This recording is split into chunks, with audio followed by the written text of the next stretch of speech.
हमें सारा ये क्या भावाए भावाए।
ये समय सार परमागम की 144वीं गाथा है। कर्ता कर्म अधिकार की अंतिम गाथा है, जिसमें कर्ता कर्म के वास्तविक यथार्थ परिज्ञान का निचोड़ बताया है।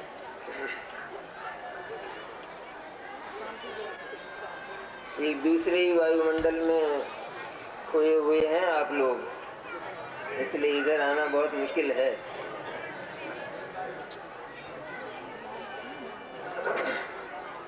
मैं भी थक गया हूँ।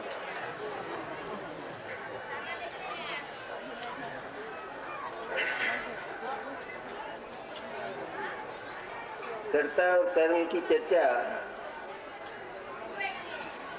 जैन दर्शन का एक असाधारण विज्ञान है। ये अन्यत्र कहीं पाया नहीं जाता है। जीव को भले ही लोग स्वीकार करते हों, जीव से भिन्न अजीव को भी स्वीकार करते हों, लेकिन जीव और अजीव की भिन्नता तब स्थापित हो सकती है कि जब उनमें सर्व संबंध का निषेध हो। जीव और अजीव को न्यारा न्यारा जानकर भी, उनका अस्तित्व स्वीकार करके भी, उनके बीच में किसी संबंध का अनुभव करना, तो कर्ता कर्म अधिकार कहता है कि वहाँ जीव और अजीव का एकत्व ही स्वीकृत किया गया, वहाँ पर भिन्नत्व नहीं रहता है। क्योंकि जहाँ सर्व संबंध का निषेध हो, वहाँ भिन्नत्व प्रवर्तित होता है। इसलिए एक अद्भुत अनुसंधान है ये। हम तो सुन लेते हैं क्योंकि हमको तो उत्तराधिकार में मिल गया, तो बड़े आराम से, जैसे कोई खास बात ना हो, इस ढंग से सुन लेते हैं। सचमुच ये है विज्ञान, ये ज्ञान और ये विज्ञान ये अन्यत्र कहीं उपलब्ध नहीं। यथार्थ कर्ता कर्म, सम्यक कर्ता कर्म का जन्म कैसे होता है और मिथ्या कर्ता कर्म का अभाव किस तरह होता है, इस पर चर्चा की थी अपन ने। मिथ्या कर्ता कर्म मन वह एक व्यर्थ का बोझ है आत्मा के ऊपर, व्यर्थ का बोझ कि जिसमें होता कुछ नहीं है और परेशानी सारे लोकालोक की है। इतना भयंकर पाप है वो, इसलिए कहा गया उसको पाप। क्यों कहा गया? क्योंकि उसमें जो अन्य पदार्थ हैं स्वतंत्र अस्तित्व वाले और स्वतंत्र रूप से अपना काम करने वाले, उन पदार्थों के ऊपर, उन पदार्थों के कार्यों पर अधिकार करने की अनधिकार चेष्टा प्रवर्तित होती है मिथ्या कर्ता कर्म में। बारीक बात तो बहुत ही है,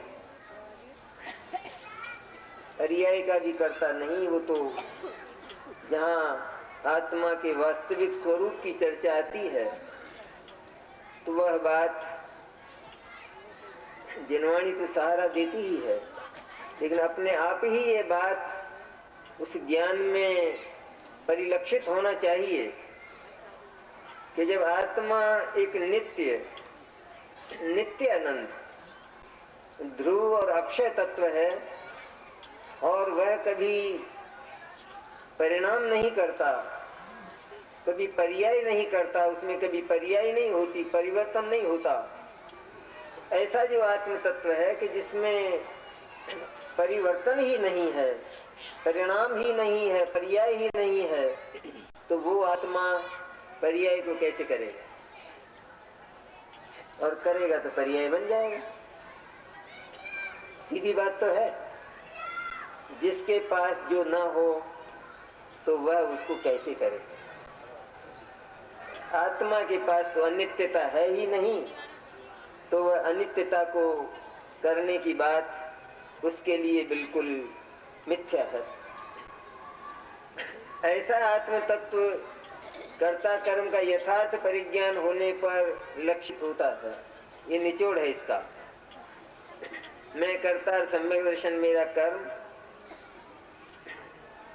उससे सम्यक दर्शन होता ही नहीं।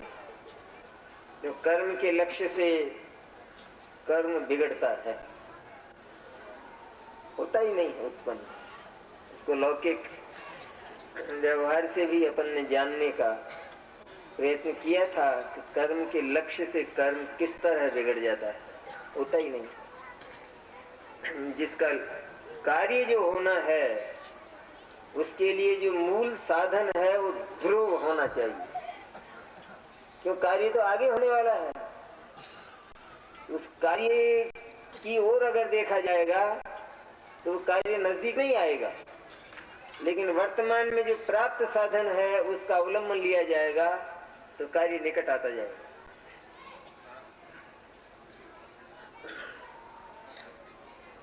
तो अब अनुभूति का ही यहाँ पर एक प्रयोग बताते, तो यही पूछा जाता है आत्मा का अनुभव कैसे हो, क्योंकि आत्मानुभूति, शुद्ध आत्मानुभूति वो एक ही मोक्ष मार्ग है और द्वादशांग का सार है। सारी ही द्वादशांग की रचना अनंत सर्वज्ञों की, तीर्थंकरों की जो वाणी है वो ज्ञायक को इसलिए बताती है, केवल एक ही प्रयोजन है और कोई प्रयोजन नहीं है कि उस ज्ञायक का अनुभव करने से परमानंद उछलता है। तो उसकी प्रयोग पद्धति बताते हैं। अधिकार है कर्ता कर्म और आचार्य बताते हैं अनुभव की पद्धति। तो उसका अर्थ क्या हुआ कि आत्मा का जो असली कार्य है वो अनुभूति है, और उस अनुभूति का जन्म कैसे होता है? कैसे होता है अनुभूति का जन्म? कि एक बार तो उस अनुभूति का भी तिरोभाव किया जाए, क्यों अनुभूति तो कार्य है, वो तो होने वाला है, आगे होगा। तो जो कार्य आगे होने वाला है उसके लिए वर्तमान में तेरे पास क्या है कि जिससे वो कार्य उत्पन्न हो। इसलिए स्वयं जो अनुभूति है वो अपने पर मुग्ध नहीं होती, वो अपनी याद नहीं करती, लेकिन अनुभूति का जो आत्मा है उसका नाम ज्ञान स्वभाव वाला अकर्ता ज्ञायक है। वो आत्मा है उसका, अनुभूति का। अनुभूति के पहले जो बात होती है उसको नए पक्ष कहा। सरलता से समझने की बात है।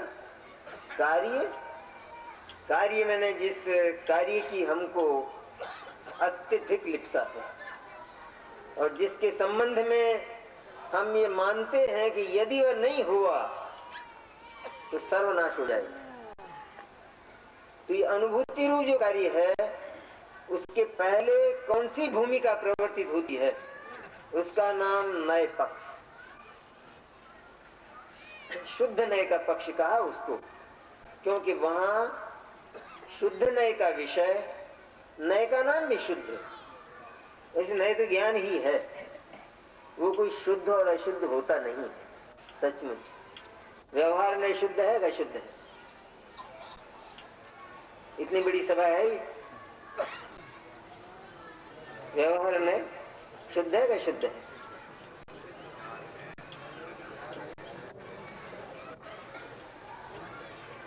अरे व्यवहार नहीं कि अशुद्ध न शुद्ध है क्या शुद्ध है? अरे वो तो ज्ञान है, वो अशुद्ध है। अशुद्ध हो जाएगा तो फिर वो ज्ञान ही नहीं है, वो तो मिथ्या है। अशुद्ध नहीं का अर्थ आत्मा के भीतर, आत्मा की पर्याय में स्वयं आत्मा के ही विस्मरण से जिस अशुद्धता का जन्म हुआ उसको बताने वाला, उसका परिचय देने वाला, परिचय देने के अनेक ढंग, अनेक प्रकार, ऐसा भी प्रकार तो वह यह कहता है कि आत्मा ही अज्ञानी है, उसका नाम अशुद्ध नहीं। तो नय अशुद्ध हो गया। अरे उस नय ने तो अच्छी बात बताई, तुम्हारे पैर में कांटा लग गया था, उसने बताया तो क्या बुरा किया? अब बताया तो निकाल तो लेंगे। तो अशुद्ध नय ने जो अशुद्धता जिस किसी प्रकार उत्पन्न हो गई थी उसका ज्ञान कराया, तो क्योंकि उसका विषय अशुद्ध है इसलिए नय का नाम भी अशुद्ध कहा गया। क्योंकि ज्ञान का नाम हमेशा ही ज्ञेय के अनुसार होता है, यद्यपि ज्ञेय से ज्ञान नहीं होता, ज्ञेय कृत शुद्धता नहीं होती, ज्ञेय कारण नहीं होता, ज्ञेय की कोई परछाई नहीं होती, ज्ञेय के पास ज्ञान नहीं जाता, ज्ञेय को ज्ञान अपने भीतर नहीं बुलाता, तो भी ज्ञान का परिचय ज्ञेय से दिया जाता है। अन्यथा पता ही नहीं लगेगा कि इस ज्ञान ने किसको जाना है। कैसे पता लगेगा? ज्ञान ज्ञान ज्ञान, जानना जानना ये तो है, पर ज्ञान का विषय कौन है तो उसको कैसे बताया जाएगा कि उस विषय के नाम से ही ज्ञान का नाम रखा जाता है। जैसे कहता है आदमी कि मुझे समय सार का ज्ञान है, ये ठीक है, समय सार का भी ज्ञान होता है क्या? पर समय सार का ज्ञान मैंने समय सार मेरे ज्ञान का विषय है, इसलिए समय सार का ज्ञान कहा जाता है। इसी तरह शुद्ध नय वो मोक्ष मार्ग है, वो अलग बात। तो पहले तो अपन ने इस नय की मीमांसा की कि नय स्वयं में कोई अशुद्ध नहीं होता है, तो सम्यक ज्ञान है। अशुद्ध नय सम्यक ज्ञान है और शुद्ध नय भी सम्यक ज्ञान है, और दोनों अपनी अपनी परिधि में, अपनी अपनी सीमा में अपना अपना कार्य करते हैं, उनके अपने अपने विषय। अशुद्ध नय ने अशुद्धता का परिचय दिया तो अशुद्धता को दूर करने का अधिकार हमको मिला, और अशुद्धता को दूर करने की विधि के लिए हमने शुद्ध नय की पहचान कर ली। इसके पहले जो प्रवर्तित होता है अनुभूति के पहले, जिसको शुद्ध नय का पक्ष कहा, उसकी कक्षा कही, उसकी चर्चा तो अपन ने की कि वो तो होना ही चाहिए, क्योंकि जिस रास्ते जाना है उसका विचार ही ना आवे तो वो जाएगा ही नहीं, और विचार करके ही उलझ जाए कि विचार करता करता तो वो जाएगा नहीं। इसलिए वह उस विचार में मोहित होने पर विचारातीत अर्थात पक्षातिक्रांत नहीं होगा, उसको पक्षातिक्रांत कहते हैं। कैसे होता है पक्षातिक्रांत? उस पक्ष को कैसे छोड़ता है कि जिस समय पक्ष में था उस समय स्वयं ही इसका मन उस पक्ष का अतिक्रमण करने के लिए उछल रहा था, वहां इसका मन नहीं लग रहा था पक्ष में, क्योंकि वो पक्ष थोड़े ही पसंद था इसको। आत्मा तो अनुभव की वस्तु है, आत्मा तो रसास्वादन की वस्तु है, वह केवल सोचने की चीज नहीं है, वह केवल विचार की चीज नहीं है, वो तो विचार कोटि की चीज थी पक्ष तो, और इसको तो आत्मा का रसास्वादन करना था। तो रसास्वादन करने वाला वो कभी विचार में उलझ जाए तो उसको रसास्वादन नहीं होगा, उसको वस्तु ही प्रिय नहीं। तो जो सर्व नए पक्षों से रहित कहा गया है, ये तो गाथा का अर्थ है, वह यह समय सार है, ये समय सार हो गया।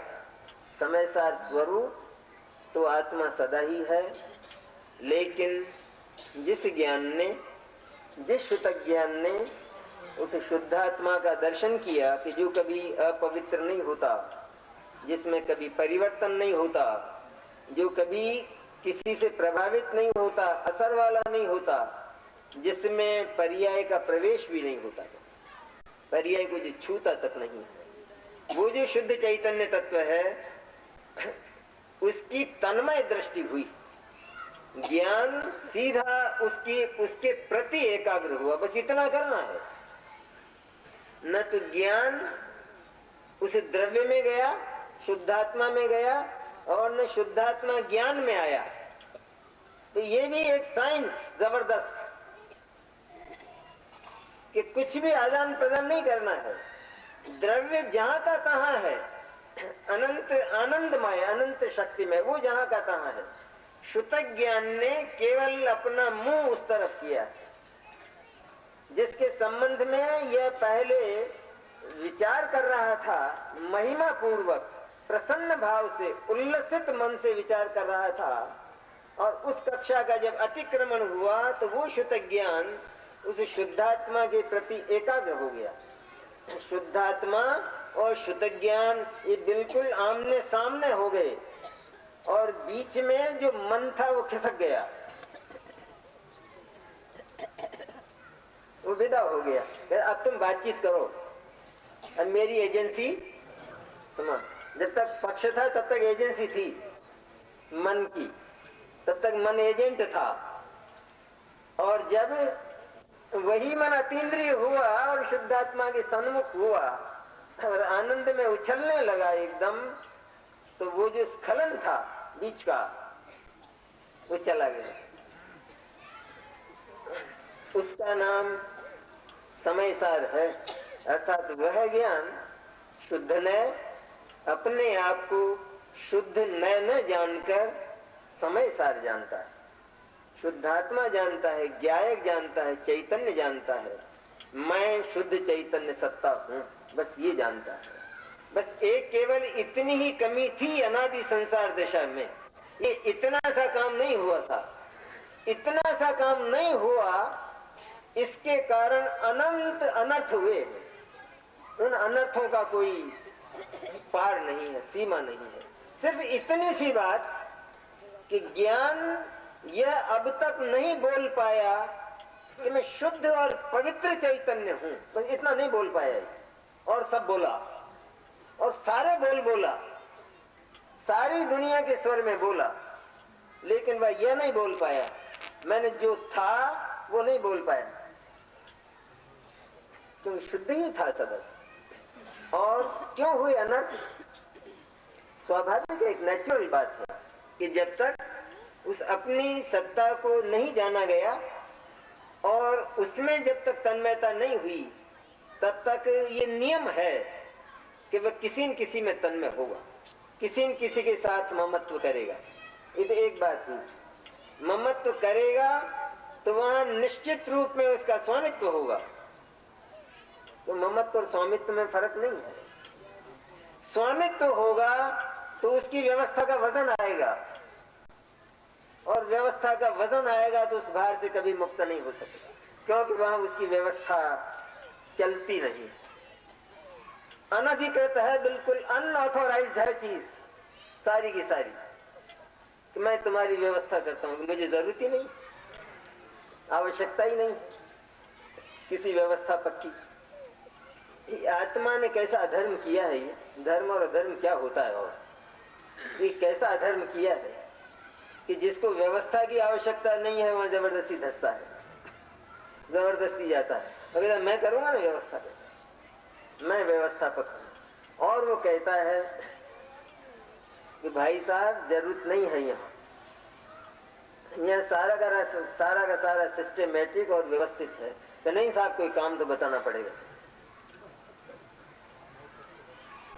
शादी की व्यवस्था हो गई और आए लोग और पूछते हैं साहब कुछ काम बताओ, तो यही जवाब देते हैं कि साहब यहाँ सब व्यवस्थित है, आप तो देखो।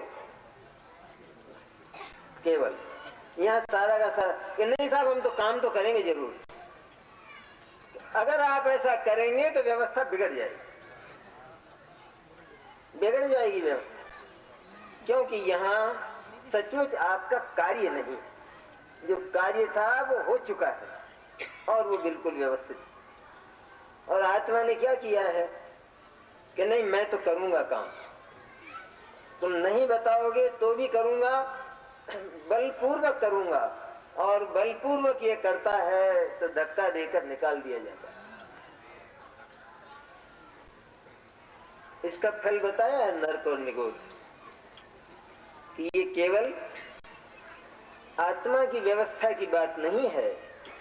यह जो अनधिकृत चेष्टा है इसकी, यह जो अतिक्रमण है इसका, ये विश्व व्यवस्था का विरोध है सारा का सारा। ये विश्व के कानून का विरोध है, विश्व का विधान नहीं है ये कि कोई पदार्थ किसी दूसरे पदार्थ में जाकर और उसकी व्यवस्था करे। ये विश्व का विधान ही नहीं, क्योंकि यह आजाद है, सारा विश्व स्वतंत्र है, इसलिए किसी की आवश्यकता वहां पर बिल्कुल नहीं। और ये जाता है, मानता नहीं। तब क्या होता है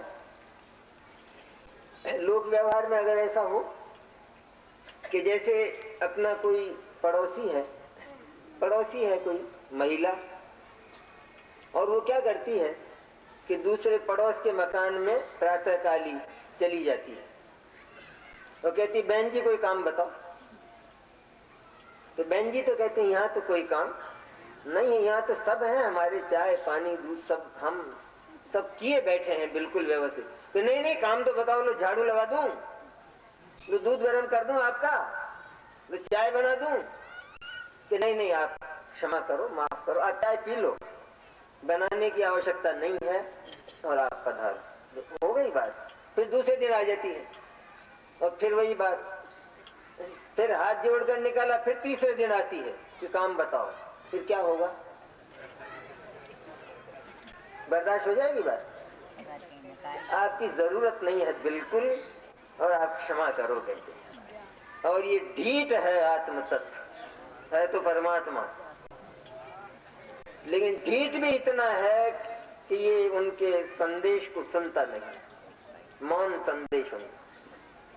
इस अनर्थ का सारा फल था वो। जितना कुछ फल लोक में कहा जाता है, नरक और निगोद और 4 गतियां, 84 लाख योनियां, वो सब इसका फल है संपूर्ण। इसलिए अब ये कहा केवल कि तेरी जो सत्ता है, तेरा जो आत्मा है, उसी में आत्मत्व स्थापित कर ले तो सारे अनर्थ समाप्त हो जाए, तेरी सारी चेष्टाएं बिल्कुल सिमट जाएंगी।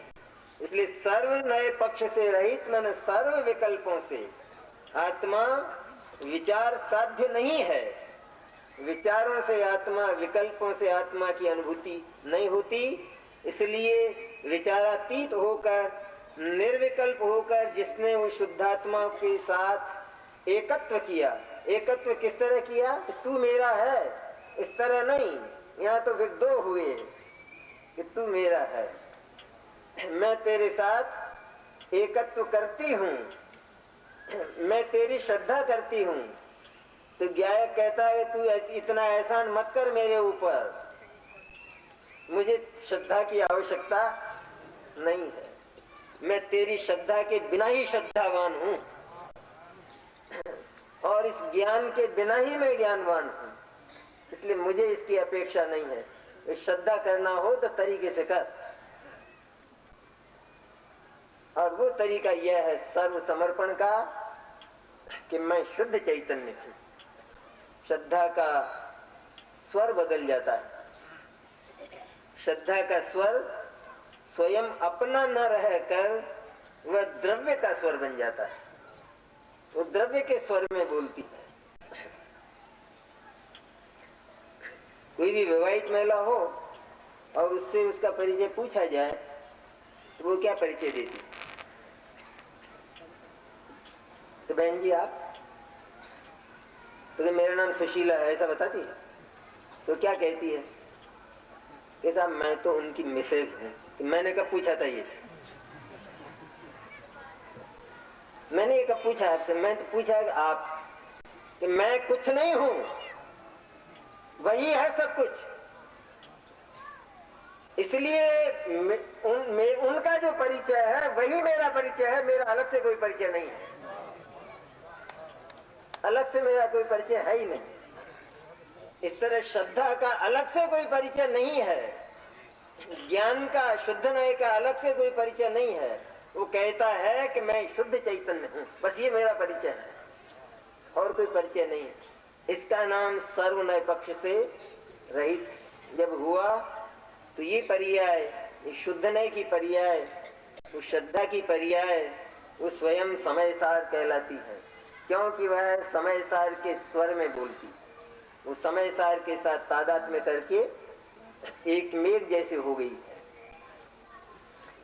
इसी को केवल सम्यक दर्शन और सम्यक ज्ञान ऐसी संज्ञा मिलती है। सम्यक दर्शन और सम्यक ज्ञान में आत्मानुभूति नहीं होती, ऐसा कोलाहल चलता है दुनिया में। यहाँ तो स्पष्ट कहा है ना, यहाँ विकल्प ही नहीं, निर्विकल्प की बात स्पष्ट है। नहीं, पहले विकल्प की बात थी, अब कहते हैं जहाँ बिल्कुल निर्विकल्प हो गया है, विचारा तीत दशा जहाँ हो गई है, वहाँ उस समय सार को आत्मसात करके जो दशा प्रवर्तित हुई उसका नाम समय सार है, और उसी का नाम सम्यक दर्शन और सम्यक ज्ञान है। आत्मानुभव के बिना, उस आत्मा के प्रत्यक्ष वेदन के बिना आत्मा जाना ये कैसे कहा जाएगा? कैसे जाना आत्मा? और यदि आत्मा नहीं जाना तो फिर नई बात क्या हुई? जैसा पहले अज्ञानी था वैसा याद है अज्ञानी, कहता है आत्मा जान लिया, मैंने भी जान लिया। कैसे जाना? कैसा होता है? क्या होता है आत्मा को जानते समय? तो मालूम नहीं है, वो पता नहीं, वो पता थोड़ी चलता है। जिसको आत्मा का अनुभव होता है तो उसको पता थोड़ा ही चलता है। तो किसको चलता है पता? स्वयं आत्मा का रसास्वादन होता है उस ज्ञान में, और उस ज्ञान को पता नहीं लगता। तो ज्ञान क्या बहरा है, अंधा है, उसको दिखता नहीं है? क्या है वो? जो साक्षात प्रत्यक्ष उसका वेदन कर रहा है, भले ही ना दिखाई दे। जो प्रश्न ऐसा हो जाता है आत्मा तो दिखता तो है ही नहीं, तब आचार्य क्या कहते हैं कि जिस तरह दिखता है उस तरह तो देखते नहीं हो, और जिस तरह नहीं दिखता है उस तरह देखना चाहते हो, कहां से दिखेगा? तुम तो आंख फाड़ फाड़ कर देखना चाहते हो, कैसे दिखेगा? वो आंख का तो विषय है नहीं, तो 5 इंद्रियों का विषय नहीं, और वो उस मन का भी विषय नहीं है जो केवल विकल्पों में झूलता है, उसका भी वो विषय नहीं। इसलिए जिस तरह वो दिखाई देता है उस तरह आत्मा को देखो। अब टीका में कहते हैं कि वास्तव में समस्त नए पक्षों के द्वारा खंडित न होने से जिसका समस्त विकल्पों का व्यापार रुक गया है, ऐसा समय सार है।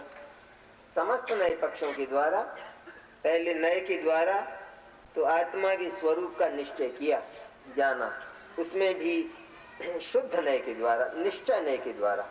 तो व्यवहार नय ने जो बताया था वह घटना आत्मा के भीतर घटी तो थी, वो बात हुई तो थी, आत्मा की पर्याय में कहें, आत्मा में भी कहें तो कोई दोष नहीं है ऐसा, लेकिन आत्मा की पर्याय में वो बात घटी तो थी, लेकिन सचमुच आत्मा उस प्रकार का नहीं था। हुआ तो था, जैसे एक व्यक्ति को पैरालिसिस हो जाए तो पैरालिसिस में मुंह टेढ़ा होता है, और होता है, सब होता है। वो मुंह टेढ़ा हो जाता है तो हुआ तो है मुंह टेढ़ा, लेकिन मुंह ऐसा नहीं है।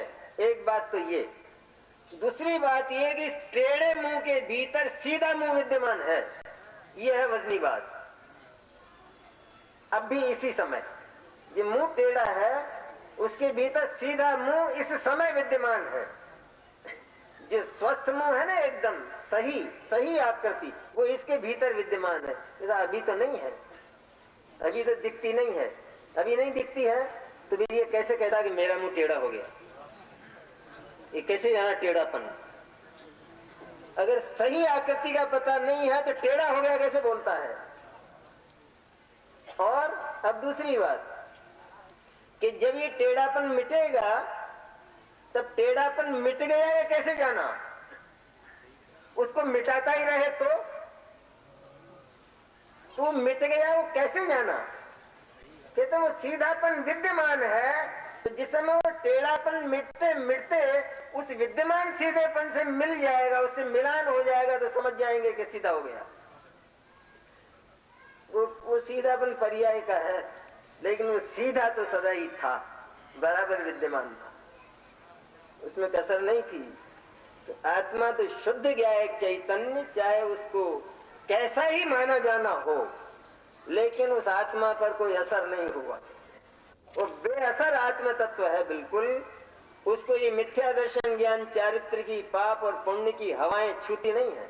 एयर कंडीशनड तत्व है, एक प्रूफ जिसमें किसी का प्रवेश होता ही नहीं, बस वही रहता है वहां, और नो एडमिशन कहते, संपूर्ण निषेध है, पर्याय तक का भी निषेध है कि तेरे को देखना हो दूर से देख लेना हो, और नहीं, बस तो ज्यादा व्यवहार नहीं है, इतना देख लेना। और तूने अगर इतना कर लिया तो मैं सारा का सारा तेरे भीतर उतर जाऊंगा, इतना भी बोलता हूं सब। मैंने कोई चीज मेरी बाकी नहीं रहेगी कि जो तेरे भीतर न उतरी हो, इतनी गारंटी है। जिस शुद्ध ज्ञान में आत्मदर्शन, आत्मानुभूति और सम्यक दर्शन में जो आत्मा प्रतीति में आया है, अहम में आया है, बस उतना ही आत्मा है, उससे अधिक और कम आत्मा नहीं। बाकी तो कहा जाने वाला आत्मा है, उसको तो कहते हैं आत्मा। जैसे 6 अंगुली वाला आदमी, 6 अंगुली, वो शोभा है, कलंक है। अभी कलंक कैसे है? लाखों में एक के मिलती है, कहते हैं। कलंक कैसे है? 6 अंगुली है तो। पर ये जो 6ठी अंगुली है, यह मनुष्य नहीं है, ये बिल्कुल एक्स्ट्रा है, ये सरप्लस है ये। और इसलिए वो कहता है तो सही, लेकिन ऑपरेशन कराऊंगा। अरे क्यों कराता है? लाखों के पास नहीं है, क्यों ऑपरेशन कराता है? कि नहीं, ऑपरेशन तो कराऊंगा, अच्छी नहीं लगती है, अच्छी नहीं लगती है। अच्छा, और ऑपरेशन कराएगा तो फिर तेरा क्या होगा? कि बस बाकी जो बचेगा वो मैं हूं, और वो अभी भी हूं मैं। ये तो बिल्कुल एक्स्ट्रा है। इसलिए कितना ही विकार पर्याय में हुआ हो, जितना कुछ भी, लेकिन वो सब एक्स्ट्रा था, सरप्लस था। उसका आत्मा में मिश्रण कभी नहीं हुआ, आत्मा उससे प्रभावित ही नहीं हुआ, तो ज्यों का त्यों रहा। आत्मा अगर बदल जाता तो फिर कैसे देखते उसको, कैसे अनुभव करते उसका? अगर वो बदल गया होता, कुछ भी फर्क पड़ गया होता, लेकिन वो तो अनबदला है, बेमौसम आत्म तत्व है। मौसम की हवाएं उस आत्मा को लगती नहीं। अब प्रथम आया वापिस संध्याता, प्रथम ही कहते हैं आचार्य। समय तो बहुत बीत गया, अनादिकाल बीता है, लेकिन यदि सचमुच तेरे को कुछ विचार आया है कि दुख का अंत तो होना ही चाहिए, ये तो अब बर्दाश्त नहीं होता। इतनी छटपटाहट भीतर से हो, इतनी। लेकिन हम तो जो सुनते हैं, आलोचना का नहीं है विषय, बस सुनते हैं। तो कैसे सुनते हैं? तत्व को, आत्मा को, सब तरह का आराम हो ना, तब सुनते हैं। साता का उदय होता और असाता का उदय आया और वो आत्मा कपूर हो जाता, इसको सुनना कहते हैं। ये छिपी हुई है बातें कि जिनका पता हम लगा नहीं पाते, और हम मान लेते हैं कि हम आत्मरसिक हैं, पर नहीं हो आत्मरसिक, तुम तो केवल साता के गुलाम हो। देखा जाए क्यों, सब ठीक हो ना, सारा तब आत्मा को सुनने में मन बहुत लगता है। तब फिर नरक में जाके देखना कि वहां क्या होगा। वहां तो तीव्र रसाता, और उस तीव्र रसाता में भी वो जीव सम्यक दर्शन कैसे लेता है, आत्मदर्शन कैसे करता है, कि केवल एक ही बात कि मेरा जो तत्व है, मेरी जो सत्ता है, वो इस नरक के वायुमंडल से प्रूफ है बिल्कुल। इसलिए मैं नारकी नहीं हूं, कोई और होगा नारकी। ये मुझे छूता ही नहीं, वहां तक कोई असर ही नहीं होता। ज्ञान का ये जो कमाल है, जिस समय ये ज्ञान करवट लेता है, इंद्रिय ज्ञान से अतीन्द्रिय ज्ञान होने का तरीका है, वही होता है।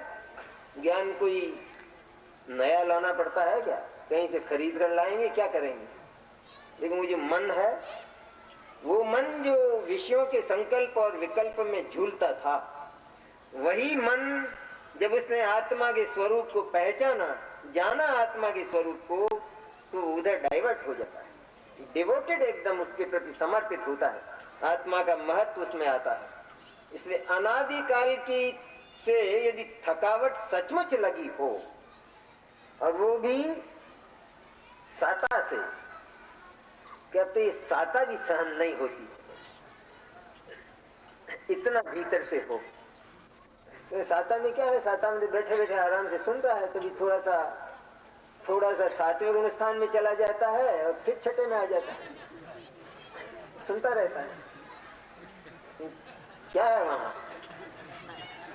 सारा व्यवसाय, सारा धंधा सुनते सुनते हो जाता है। इसलिए सबसे पहले ऐसे जीव के लिए बात है कि थक गया हो बुरी तरह से, उसको कहते हैं प्रथम। प्रथम हम भी कहते हैं पहले क्या करें, पहले क्या करें कि हम जो जवाब देंगे उस जवाब से तुमको संतोष नहीं होगा। सबसे बड़ी झंझट है, क्योंकि जवाब है बहुत छोटा और बहुत सीधा, और वो ये है कि आत्मा को जानो, कि बस हो गया, क्या हो गया। ये तो मेरी समझ में आती नहीं है बात, क्योंकि दुख इतना लंबा है, ये दुख का काल इतना लंबा है, दुख का परिमाण इतना अधिक है कि आत्मा को जानो इतनी सी बात से वो समाप्त हो जाए, ये बात एक बार तो मेरी समझ में आती नहीं। आत्मा को जान लेने से कि हाँ यही है बात, क्योंकि उस सत्ता को जाना नहीं, जो सत्ता अपनत्व स्थापित करने लायक है, तेरी है, तेरा जिस पर अधिकार है, उस सत्ता में ममत्व स्थापित नहीं किया तो निश्चित रूप में तेरे ममत्व का विस्तार हो गया, और वह सारा का सारा अपराध था, भयंकर अपराध, और उस अपराध का परिणाम था वो सब। इसलिए प्रथम सबसे पहले श्रुत ज्ञान के अवलंबन से, ये भी उत्तरदायित्व बहुत बड़ा। श्रुत ज्ञान जिन वचन के अवलंबन से भगवान की जो वाणी, ओंकार ध्वनि और गंधर्व के द्वारा रचा गया द्वादशांग भगवान की वाणी को सुनकर और उसी प्रवाह में चले आए ज्ञानियों के जितने वचन, जितनी वाणी, वो सबका सब श्रुत ज्ञान है। साक्षात ज्ञानी खड़ा हो और ज्ञानी की देशना मिल रही हो तो वो ज्ञानी श्रुत ज्ञान है। इसलिए श्रुत ज्ञान के अवलंबन से कहा है। तो कौन सी वाणी, कौन सा साहित्य? कि केवल सर्वज्ञ और वीतराग की वाणी, सर्वज्ञ और वीतराग का साहित्य। क्योंकि आज की जो बुद्धि है वो बुद्धि बहुत स्वच्छंद है, बहुत विकृत है। जब ये कहा जाता है कि सत्य तो केवल सर्वज्ञ और वीतराग के पास ही मिल सकता है, अन्यत्र नहीं मिल सकता, तब वो प्रश्न करता है तो वहीं कैसे मिल सकता है, अन्यत्र क्यों नहीं मिल सकता? मैं तो अभी और पढ़ूंगा, अभी तो बहुत साहित्य है दुनिया में, बहुत दर्शन है, यही सत्य कैसे हो सकता है?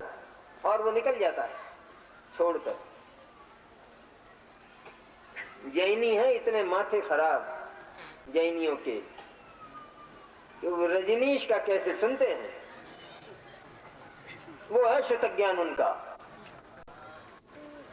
और सुनने को नहीं मिलता है। जिनवाणी घर में धरी हो भले ही, तो साहब उसमें मजा बहुत आता है, आनंद बहुत आता है।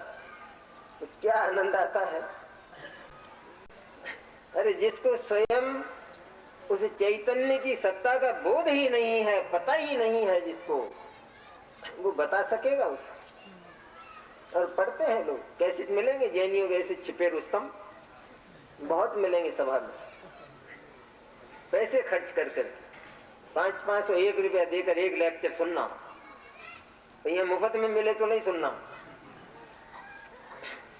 इसलिए शुद्ध ज्ञान बहुत बड़ी जिम्मेदारी है। शुद्ध ज्ञान माने सर्वज्ञ परमात्मा की वाणी, केवल वही सत्य है, अन्य सत्य नहीं है। इससे क्या फायदा हुआ कि इससे इतना बड़ा लाभ हुआ कि जिसने उस शुद्ध ज्ञान के अवलंबन से शुद्ध आत्मा को जाना और उस शुद्ध ज्ञान पर भरोसा किया, उस भगवान की वाणी पर जिसने विश्वास किया ज्ञान पूर्वक यही सत्य है, परम सत्य है, तो उसके ज्ञान का जो फैलाव था, उसके ज्ञान का जो परिभ्रमण था, वो समाप्त हो गया। इतना समाधानकारी ज्ञान है, सर्व समाधानकारी। ये जो तत्व ज्ञान है, तो इस तत्व ज्ञान का बल इतना जबरदस्त है कि यदि एक बार यह स्वीकृत हो जाए, एक बार ये बैठ जाए हमारे भीतर, तो फिर विश्व में किसी वाणी की ताकत नहीं कि वो इसको विचलित कर सके। इतनी जबरदस्त चीज है। फिर तो कहेंगे लोग, भिंड में कहेंगे लोग आकर, अरे वो बहुत बढ़िया वक्ता आया है गीता भवन में, तो बहुत बढ़िया आया, इतना अच्छा बोलता है, और वही आत्मा की बात करता है। आत्मा तब ये क्या कहेगा कि वो जो बोलता है वो मैं यहां बैठा बैठा जानता हूं, और वो जो बोलता है वो मैं बहुत सुन चुका हूं, अब मुझे सुनना नहीं।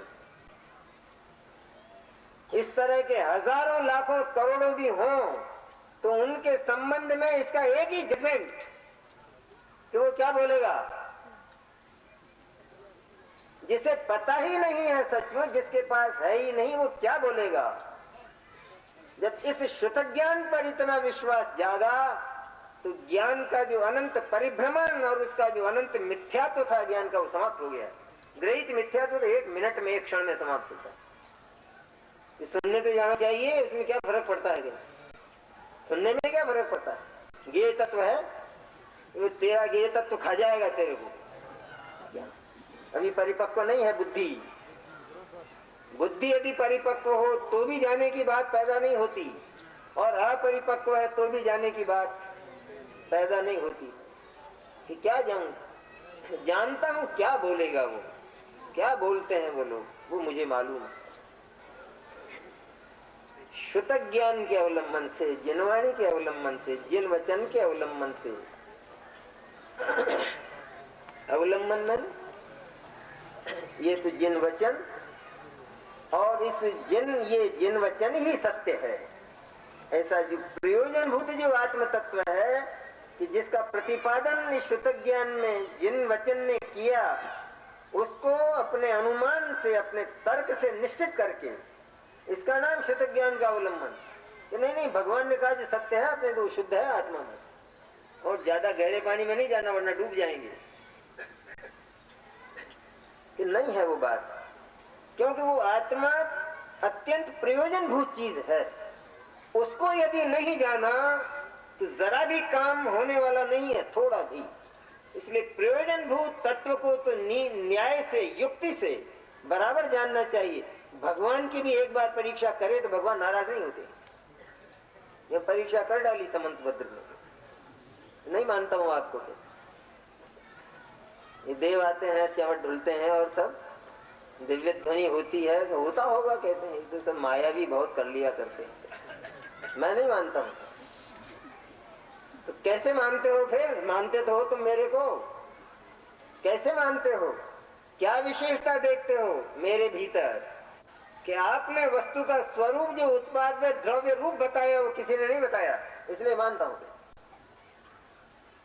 इसलिए मानता, क्योंकि अन्य कोई बता नहीं सका। किसी ने उत्पाद बताया और किसी ने ध्रुव बताया, वे बताया, पर उत्पाद व द्रव्य वस्तु एक ही समय में 3 तत्व वाली होती है, ये किसी ने नहीं बताया।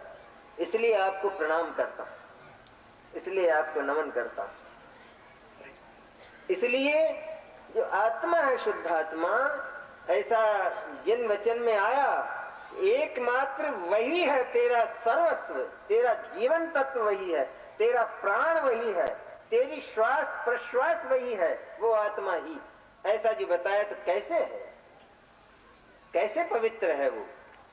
ये युक्ति से और इस जनवाणी के अवलंबन से, अवलंबन इसी का रहे, वरना स्वच्छंद हो जाएगा, क्योंकि पूर्वाग्रह दुराग्रह बहुत पड़ेगा। इसलिए स्वच्छंदता का अवकाश बहुत ज्यादा है। जहां भी थोड़ी सी शंका हो तो कहते शंका है मेरे को, लेकिन मेरी शंका झूठी है, क्योंकि जन वचन ऐसा नहीं है।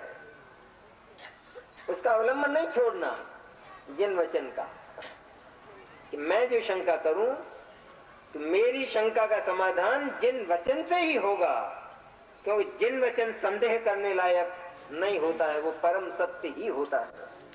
वो सर्वज्ञ और वीतराग, इसमें असत्य की गुंजाइश कहाँ है?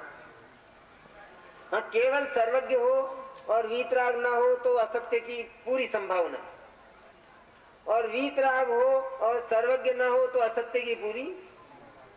लेकिन जहां दोनों, दो चीजें, दो विशेषताएं जहां हैं, वहां तो असत्य की कल्पना भी नहीं की जा सकती और सर्वज्ञ होते हैं। ऐसा तो सर्वज्ञ को नहीं मानते हैं ना कहीं, लेकिन सर्वज्ञ तो होते हैं, क्योंकि ज्ञान में तारतम्य देखा जाता है, ज्ञान में हीनाधिकता देखी जाती है। इसलिए ज्ञान की एक स्थिति ऐसी भी होती है कि जिस ज्ञान में सब जाना जाए। इसमें क्या दिक्कत है? ये तारतम्य देखा जाता है, किसी में कम है, किसी में अधिक है, कोई कम जानता है, कोई अधिक जानता है, तो फिर कोई पूरा जाने, इसमें तुमको क्या तकलीफ है? इसलिए सर्वज्ञ होता है। तो बहुत आती है न्याय के ग्रंथों में बात। इसलिए शुतक ज्ञान के अवलंबन से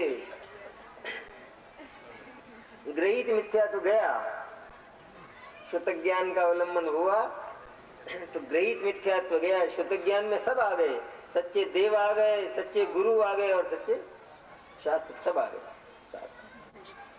ज्ञान स्वभाव आत्मा का निश्चय करके, आत्मा सिर्फ ज्ञान स्वभाव वाला, ज्ञान स्वभाव वाला अर्थात बिल्कुल निरापद तत्व है, जिसको विपत्तियां कभी छूती नहीं है, आपत्ति जिसको कभी आती नहीं है, कभी जिसको तकलीफ, परेशानी और कष्ट कभी होता नहीं है, क्योंकि उसके भीतर प्रवेश ही निषिद्ध है और उसकी जो बनावट है वो केवल आनंद रूप ही है, वो आनंदमय ही है। उसकी जो बनावट है वो आनंद का ही बना हुआ है और उसमें अन्य सबका प्रवेश निषिद्ध है।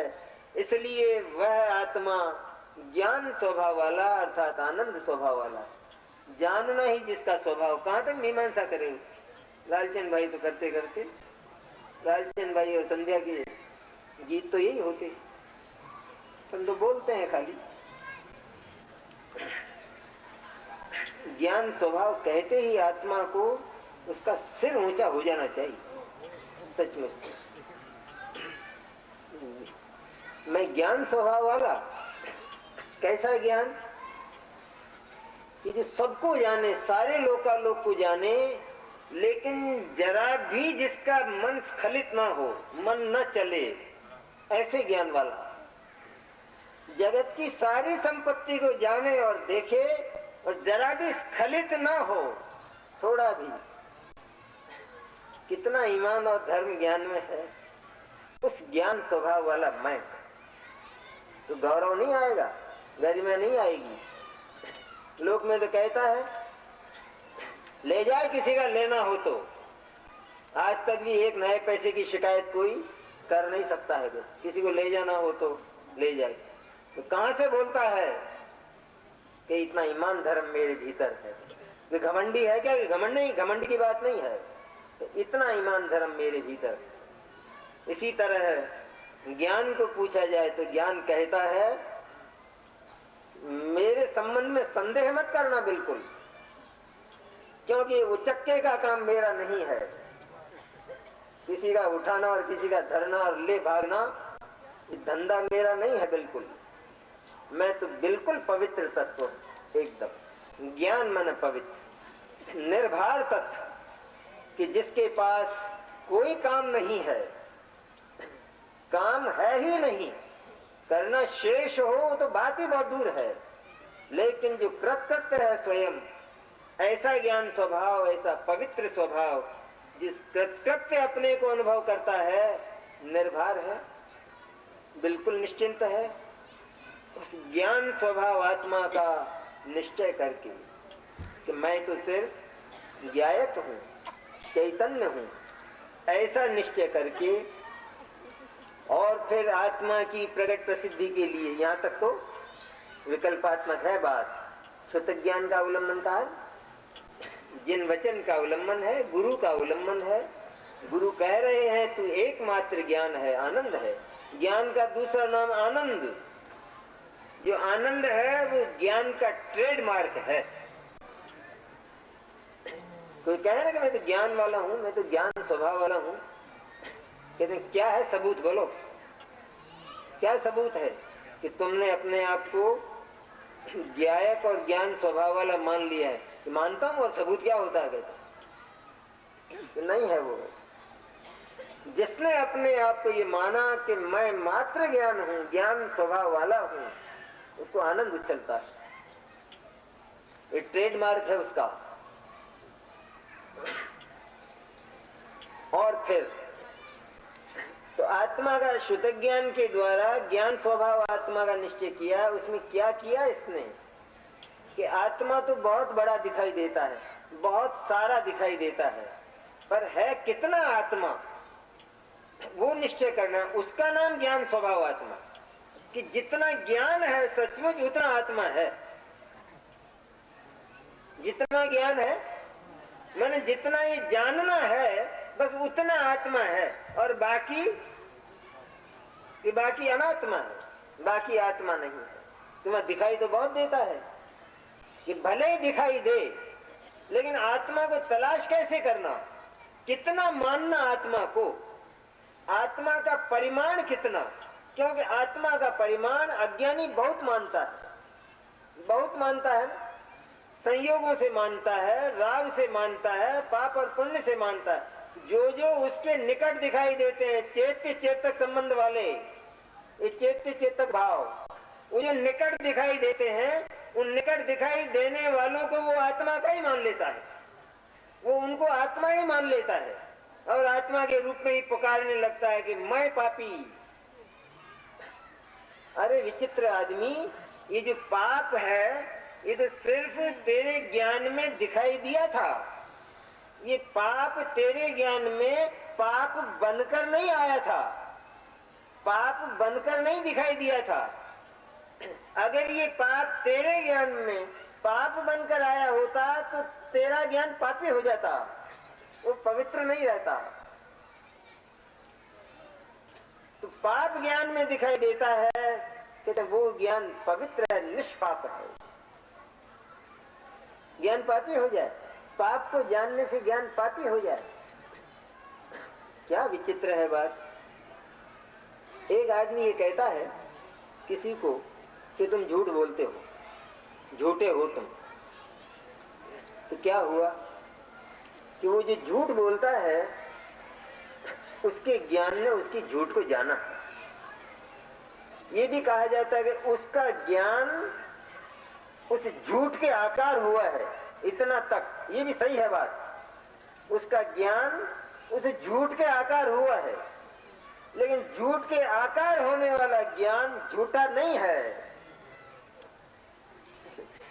झूठ को जानने वाला ज्ञान झूठा हो जाए, झूठ को जानने वाला ज्ञान सत्य है कि ये झूठ है, ये जानता है, वो झूठा नहीं होता है। ऐसे तो अनर्थ होने लग जाए। ज्ञान में अगर इस तरह की छूट लगने लग जाए, ज्ञान अगर इस तरह से प्रभावित होने लग जाए तो सारी दुनिया आंखें फोड़ लेगी कि नहीं दिखता है ना, दिखते ही जो है मेरे को तो असर हो जाता है। तो क्या होगा? डॉक्टर नहीं देखता है, डॉक्टर देखता है। इतना बुखार है तुमको, तुम देखते ही बुखार आ जाता है डॉक्टर को, डॉक्टर को बुखार आ जाता है। और डॉक्टर के ज्ञान में बुखार आया कि नहीं, ये झंझट है जरा सी कि आया तो हम कह देंगे नहीं आया, फिर कहा जाए नहीं आया तो कहते हैं आया। तो क्या बुखार आया? कि सचमुच बुखार नहीं आया। तो क्या बुखार का ज्ञान नहीं हुआ? हुआ ना। तो बुखार का ज्ञान किस रूप में हुआ? कि जो बुखार का ज्ञान है वो बुखार नहीं है, वो ज्ञान है। इसलिए बुखार ज्ञान बनकर जाना गया है, बुखार बनकर नहीं। ऐसे हर डॉक्टर को बुखार आ जाएगा, बेचारा कहेगा कि मेरे को बुखार आ जाए तो मैं कैसे देखूं तेरे को? टीबी को देखने वाले को टीबी हो जाए तेरे को देखो। अरे नहीं होती है भाई, नहीं होता है। वो प्रूफ है, वो ज्ञान वज्र है, घन है वो ज्ञान। इस तरह ज्ञान स्वभाव को निश्चय कैसे करना है कि यहाँ क्या कहते हैं कि आत्मा का सरकमफरेंस निश्चित करना, आत्मा की परिधि निश्चित करना कि आत्मा कितना है। तूने आत्मा बहुत माना है, ये सबसे बड़ा झगड़ा है। जो अनात्मा था, जो तेरा नहीं था, उसको भी तूने आत्मा माना था, और ये अनर्थ की जड़ थी सारी की सारी। इसलिए बहुत कुछ हो भले ही, मिश्रण तो कितना ही हो, मिश्रण में क्या झगड़ा है। लेकिन मिश्रण होने पर भी क्योंकि वहां सचमुच मिश्रण नहीं हुआ, मिलावट नहीं हुई है, और जो मिश्र पदार्थ हैं उनमें से एक पदार्थ दूसरे पदार्थ रूप नहीं हुआ है, इसलिए इतनी सुविधा हमेशा विद्यमान है कि जिसको हम जानना चाहें उसको जान सकते हैं। इतनी सुविधा विद्यमान है। ज्ञायक जो ज्ञान स्वभाव वाला आत्म तत्व है, वहां भले ही पुण्य और पाप का ढेर लगा है, कषाय का ढेर है वहां, इंद्रिय ज्ञान का भी ढेर, सब कुछ ढेर है वहां, लेकिन उस ढेर में पड़ा हुआ जो ज्ञान स्वभाव ज्ञायक है वो कभी भी उस ढेर मय नहीं हुआ है, उस ढेर रूप नहीं हुआ, और वहीं रहता है। कहाँ रहता है? ढेर में ही रहता है, तो अन्यत्र नहीं रहेगा। वो जो नव तत्व की बात है, भूतार्थ से ज्ञात नव तत्व जो बात है, तो क्या है वो बात? वो तो है ही पर्याय की जो निरपेक्षता और स्वतंत्रता है। लेकिन सचमुच आत्मा को तलाश करो तो कहाँ करो? कहाँ करोगे तुम आत्मा को तलाश? कि आत्मा यदि मिलेगा तो केवल नव तत्व में मिलेगा, इसके बार बार ढूंढना, भटक जाओगे बस। वहां मिलता है, लेकिन उस नव तत्व में नहीं है वो मिलता वहां है, फिर भी वो उनसे अलग रहता है। इसी तरह कहाँ मिलेगा आत्मा? कि आत्मा उस पुण्य और पाप के ढेर में ही मिलेगा, आत्मा कर्मों के बीच में ही मिलेगा, आत्मा राग द्वेष अज्ञान मिथ्या दर्शन मिथ्या ज्ञान मिथ्या चारित्र उसके बीच में ही मिलेगा। लेकिन वे मिथ्या दर्शन मिथ्या ज्ञान मिथ्या चारित्र पाप और पुण्य ये उस ज्ञान स्वभाव से सदा ही अलग रहेंगे, और ज्ञान स्वभाव सदा ही उससे अलग रहेगा। इसलिए अनुभव हो सकता है जिसका अनुभव करना चाहिए। मिश्रण में अनुभूति नहीं कर लेते हम। जो सब्जी बनती है तो सब्जी में हम कहते हैं नमक कम है, नमक तो जरा बताना कहाँ कम है, बताना कहाँ है तो नमक कम है। कैसे जाना? इसलिए जाना क्योंकि वह उस मिश्रण में उसने अपना स्वरूप नहीं छोड़ा था, उसका जो क्षार स्वभाव है वो उसने नहीं छोड़ा था, इसलिए उस मिश्रण के बीच में वो अमिश्रित पड़ा है, इसलिए हमने कहा नमक कम है। अगर वो सचमुच मिश्रण हो जाता तो ये नहीं कहा जा सकता था, हो ही नहीं सकता। इस तरह आत्मा भी इस मिश्रण के बीच में पड़ा है, लेकिन ये सारा का सारा मिश्रण वो उसकी परिधि नहीं है, वो उसमें छोटा सा है। तो कितना सा है कि भाई जितना ज्ञान है उतना वो है। इसलिए ज्ञान स्वभाव आत्मा का निश्चय कर, ये निश्चय करना है। और अब तक क्या हुआ था कि ये तो कहते थे हम कि हम आत्मा हैं और मैं जीव हूं, लेकिन जीव का विस्तार इतना कर लिया था कि उसमें अजीव भी शामिल हो गया, मिश्रण हो गया, मिश्रण को मान लिया था अपना। तो कैसे उस आत्मा की अनुभूति होगी? शुद्ध अनुभूति कैसे होगी? शुद्ध अनुभूति होगी जहां उसको मिश्र ही मान लिया, तो जो अनुभूति होगी वो शुद्ध कैसे होगी? पहले तो ये माना जाता कि इस मिश्रण में वो अलग थलग पड़ा है, उसका स्वरूप स्वरूप, उसकी सत्ता बिल्कुल सुरक्षित है, जरा भी स्खलन नहीं हुआ है थोड़ा भी। जब ये माना जाए तब ज्ञान कुशल है, चतुर है ज्ञान, बहुत कला है ज्ञान में। वो ज्ञान सारे आवरणों को तोड़ता हुआ वो जो जितना आत्मा पड़ा है बस वहां पहुंच जाता है और उसका अनुभव चुपचाप कर लेता है। कितना ही हो, भले ही आवरण कितना ही हो, इसमें कहां दिक्कत है। आवरण होने पर भी जो एक्सरे किया जाता है, एक तो लाइट हो, टॉर्च, उस टॉर्च को किसी को टीबी हो गई हो और टॉर्च से बताया जाए तो टीबी का पता लग जाएगा, फोटो आ जाएगा, टीबी नहीं आएगा। लेकिन जो एक्सरे है, एक्सरे की किरण वो क्या करती है कि ऊपर ये चर्म है, इसके नीचे ये हड्डियां वगैरह सब है और फिर उसके नीचे है वो फेफड़े। तो एक्सरे की किरण उन सारी परतों को तोड़कर वहां पहुंचती है और उसका फोटो ले आती है। ये जो चतुर्श्रुत ज्ञान है, भावश्रुत ज्ञान जो बनने वाला है, ये श्रुत ज्ञान उन सारी ही परतों को तोड़कर मैंने क्या तोड़ना पड़ता है। एक्सरे की किरण अगर तोड़ फोड़ करती हो तो आदमी मर जाएगा, बचेगा क्या उसमें। इसे तोड़कर मैंने, उसमें कला है ये कि वो उन सबको छोड़कर केवल उस ज्ञान स्वभाव वाले शुद्ध चैतन्य पर पहुंच जाती है और यही मैं हूं, इस तरह उसमें आत्मत्व की स्थापना कर लेती। ज्ञान स्वभाव आत्मा का निश्चय करके। अचल जी हो गया ना टाइम हो गया, अभी पता नहीं रहता है, बाद में करें, कह दिया करो ना आप।